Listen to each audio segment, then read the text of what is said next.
एक अनुमान के मुताबिक हमारे भारत देश में इस समय तत्काल अगर हम समय की बात करें तो कैंसर के करीब 20 लाख के आसपास मरीज हैं।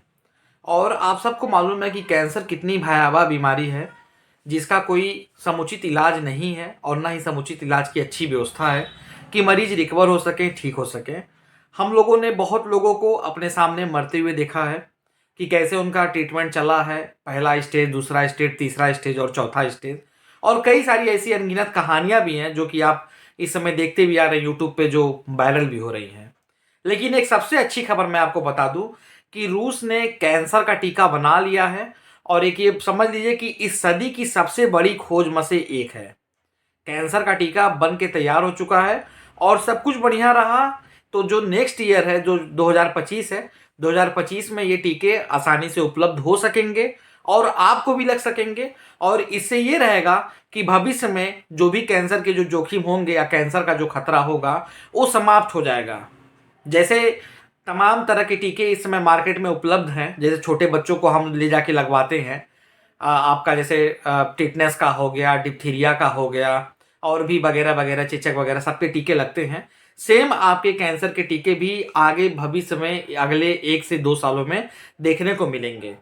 शुरुआती तौर पे अगर हम बात करें तो जो रूस ने जो वैक्सीन बनाई है इसमें दो तरह की वैक्सीन है। एक ऐसी वैक्सीन जो जनरल टाइप में है, जनरल टाइप में यानी कि ये कंपलसरी, ये सबको हम लगा सकेंगे।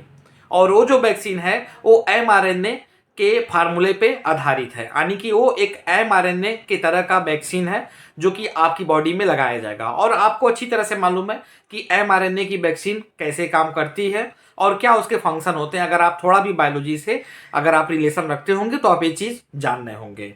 अगर नहीं जान रहे हैं तो स्क्रीन पे देखिए, आप यहाँ पे समझ जाएंगे mRNA वैक्सीन किस तरह से काम करती है। mRNA वैक्सीन क्या करती है कि आपकी बॉडी में जब इंजेक्ट कराई जाती है तो जो वो संक्रमित जो प्रोटीन होता है, आसान भाषा में हम आपको समझा रहे हैं, जो संक्रमित जो प्रोटीन होता है उसकी एक प्रतिलिपि तैयार करती है। और उस प्रतिलिपि तैयार करने के बाद वो उसको टारगेट कर लेती है कि ये जो है इन्फेक्टेड प्रोटीन है। और फिर बाद में अगर इस तरह का प्रोटीन अगर आएगा तो आपकी बॉडी जो है उसके प्रति जो है इम्यून सिस्टम बना लेती है, यानी कि एंटीबॉडीज बना लेती है और उस पर अटैक करके हमला कर देती है।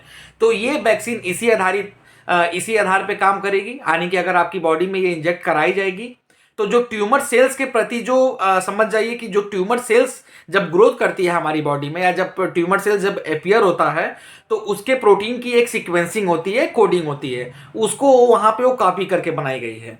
तो जब आपकी बॉडी में जब कोई ट्यूमर सेल उस तरह का एक्टिवेट होगा तो एक्टिवेट होने से पहले ही आपकी बॉडी जो सेल्स होंगी उसको वहां पे नष्ट कर देंगी। ये बात हो गई।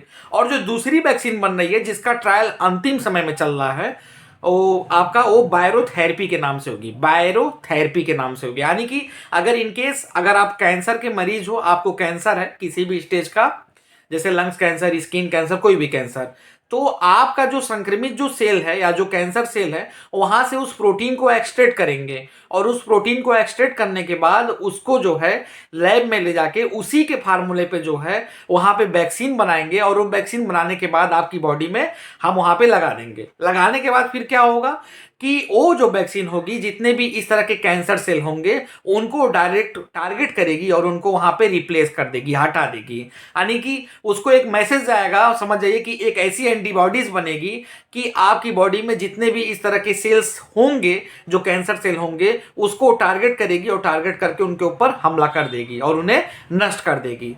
तो इसका जो है ट्रायल समझ जाइए कि लास्ट फेज में चल रहा है। और वो जो वैक्सीन है बन के तैयार हो गई है, रसिया ने तैयारी भी कर ली है कि अगले साल से जो है हम लोगों में फ्री में ये लगाएंगे, बांटेंगे और जो है इसका काम तेजी से करवाएंगे। बाकी अगर हम बात करें, मीडिया में कुछ गलत तरीके की खबरें चल रही हैं, प्रसारित की जा रही हैं, यहाँ पे बदनाम भी किया जा रहा है और कुछ कमियां भी निकाली जा रही हैं कि नहीं तो ये टीटीएस पे काम करेगा, तो टीएपी पे काम करेगा, ये जीन सीक्वेंसिंग को कैसे रीड करेगा, तो वहाँ पे अगर वो जीन ले रहे हैं तो पर्टिकुलर जीन का कैसे होगा, क्योंकि कैंसर का कोई एक एसोसिएटेड जीन नहीं होता है। तरह तरह के लोग बात कर रहे हैं। लेकिन एक कहावत है ना कि भाई जब दुकान जब बंद होने वाली होती है सबकी तो ये सब बातें निकल के आती। अच्छी बात यह है कि वैज्ञानिकों को, यहाँ के वैज्ञानिकों को सीख लेनी चाहिए कि रसिया ने कैसे जो है कैंसर की वैक्सीन यहाँ पे बना दी। और ये इस सदी की सबसे बड़ी खोज है, जैसा कि मैंने आपको बताया भी कि ये वैक्सीन कैसे काम करेगा और कैसे जो है कैंसर सेल को नष्ट करेगा, आप ये जो है फोटो में आप ये साफ तौर पे देख सकते हैं। तो ये है कि 2025 आ रहा है, अच्छी बात है, लेकिन 2024 का सबसे बड़ा सुकून और सबसे अच्छी बात यह है कि कैंसर वैक्सीन आ गई, और ख़ास तौर पे उनके लिए बहुत राहत वाली बात है जो इस समय कैंसर से पीड़ित हैं और उनका जो इलाज चल रहा है या जो पहले स्टेज या दूसरे स्टेज में सफ़र कर रहे हैं। और हमने कैंसर से लोगों का घर उजड़ते हुए देखा है, किस तरह से लोगों को पैसे से लेके हर एक चीज़ में झेलना पड़ा है, किस तरह से लोगों को पैसे से लेके हर एक चीज़ में झेलना पड़ा है, कितनी कितनी तकलीफ़ों और कठिनाइयों का सामना करना पड़ा है इस बीमारी को लेके। कि टाटा मेमोरियल हॉस्पिटल में हम जा रहे हैं इलाज कराने के लिए, 6 महीने बाद नंबर है, 2 महीने बाद नंबर है, आज अपॉइंटमेंट नहीं मिला, आज निराशा हाथ लगी, रूम लेके थे, क्या क्या मतलब कितनी तरह की प्रॉब्लम उन लोगों ने फेस की है। लेकिन अब ये सारी प्रॉब्लम जो है आने वाले निकट भविष्य में समाप्त होने वाली है। एक अच्छी खोज है, एक अच्छा समझ जाइए कि कह सकते हैं कि विकास है पूरे विश्व के लिए, और हमें इस सब चीज़ों का बहुत तहे दिल से स्वागत करना चाहिए, बधाई देना चाहिए रसिया के वैज्ञानिकों को। तो आज के लिए दोस्तों इतना ही, बस एक इन्फॉर्मेटिव वीडियो था, मैंने सोचा कि आप तक शेयर करूं, आप सब जान सके कि कैसे क्या है। और इस वैक्सीन का यही सच है कि लोग इसे गलत तरीके से बता रहे हैं। वैक्सीन दो कैटेगरी की है, एक वैक्सीन जो कंपलसरी जो सबको लगनी है mRNA वैक्सीन, और एक वैक्सीन जो कि बायोथेरेपी करके है। और ये जो बायोथेरेपी है, ये बायोथेरेपी उन मरीजों के लिए की जाएगी जो कैंसर से प्रेजेंट टाइम में ग्रसित हैं, मतलब उनके ही कैंसर सेल से उस प्रोटीन को निकाल के उस वैक्सीन को बनाया जाएगा और उनकी बॉडी में जो है इंजेक्ट कराया जाएगा। तो यहाँ पे आप इस बातों को समझिए, एक वैक्सीन बन के रेडी हो चुकी है जो कंपलसरी सबको लगनी है, और एक वैक्सीन का जो है लास्ट चरण में ट्रायल चल रहा है। अगले साल 2025 में जनवरी तक जो है इसकी कभी भी घोषणा हो सकती है। तो आप ये बात समझ चुके होंगे, और आई होप आपको वीडियो इन्फॉर्मेटिव लगा होगा। अगर इन्फॉर्मेटिव लगा होगा तो वीडियो को ज़्यादा से ज़्यादा शेयर कर दे। आज के लिए इतना ही, बहुत बहुत धन्यवाद।